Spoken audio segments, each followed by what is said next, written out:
Hey guys, Civilard here, back again with another review, and today we are having a look at the Marvel Infinite Series 3.75 inch, 3 3/4 inch Death's Head. This is one of 3 reviews I'll be posting this week. It would have been 2 or 4, but I forgot to upload something yesterday.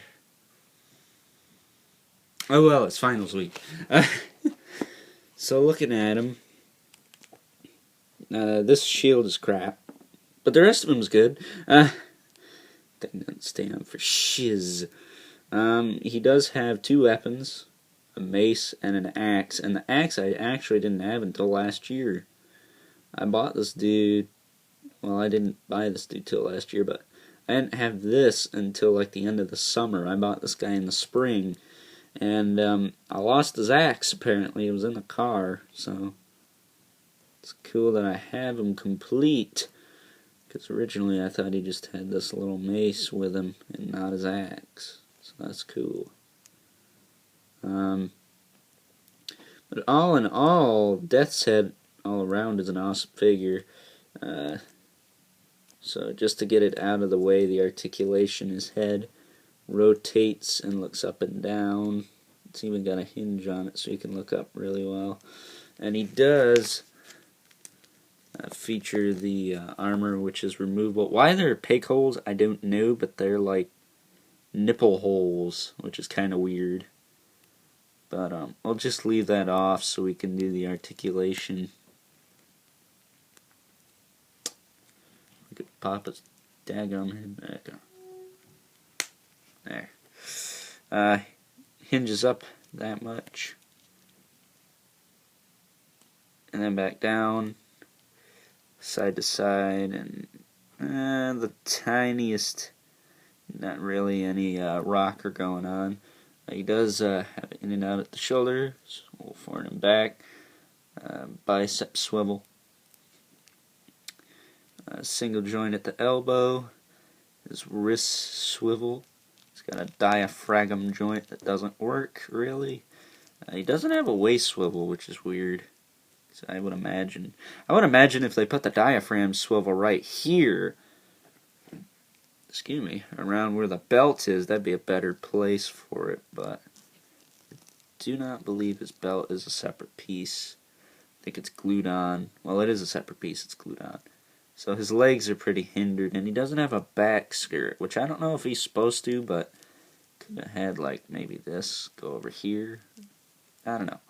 Because, you know, he's not going to kick back or anything. He's got forward and back in the hips, pretty limited.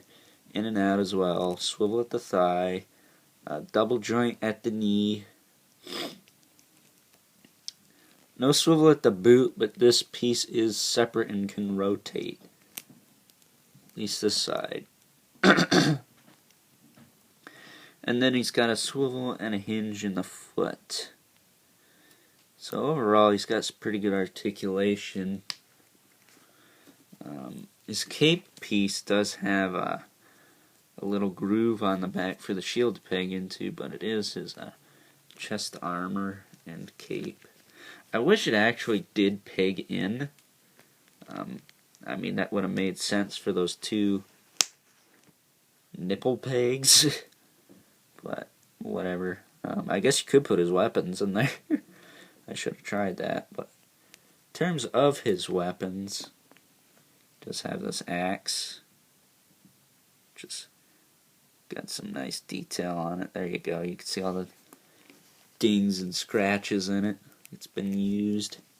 And here's the mace. really well done as well. And both of these actually, the shield, give you a look at its detail quick. They do peg in on these little clips here, but they are extremely loose. I mean, you can put them there.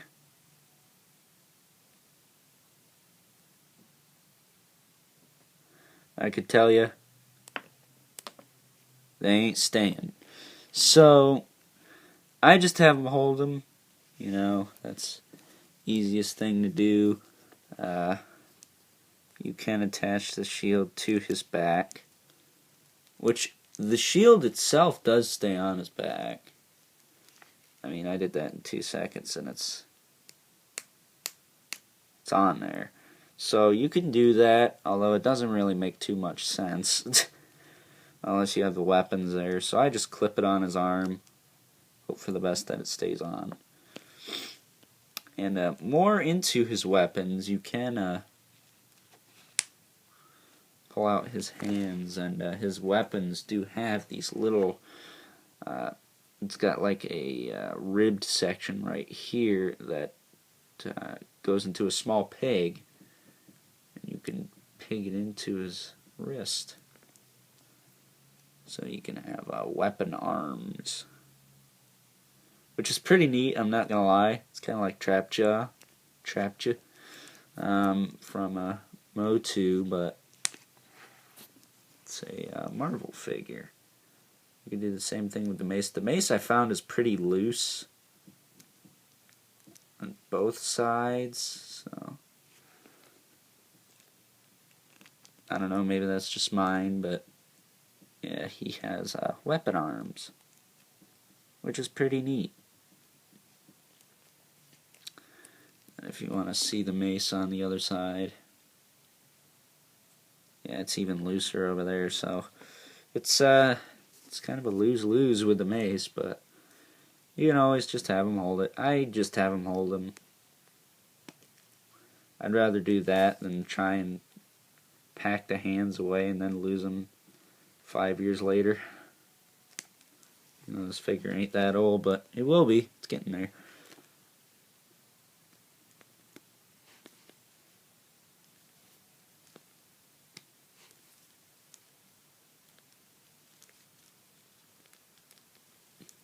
But it is a sweet figure. It's a sweet looking figure. That's an inside joke. So, all in all, Death's Head gets a 10 out of 10 for me. Even though he does have a couple problems. I mean, it's freaking 3 3/4 inch figure, so I'm going to expect some things at the 6-inch version that isn't real. The 6-inch version would probably nail down to the teeth. You know, if they ever made this guy, which I doubt they will. Anytime soon, anyway. I mean, everyone's bitching because we don't have Deathhawk yet, or Darkhawk. Deathhawk? Who the hell? But here he is next to Deathlock. That's why I got all mixed up. Who we will be looking at next. Yeah, Death's Head is a little taller. So 10 out of 10 for Death's Head. Perfect figure in terms of 3 3/4 inch scale. One of the last good ones, I thought, for a little bit. They are making some new ones that look okay, but I do believe they are overpriced. Especially without all the joints that this guy has. I mean, he's got... Does he have single joint or double? Well, he's got single joint elbows, but he's got double knees and stuff, so... And he turns at the upper body, so... And the wrist swivel. I don't think they have a lot of wrist swivelers now. Well, with that being said,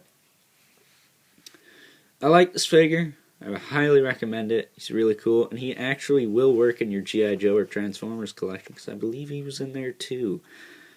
So until next time, guys, I'll catch you later.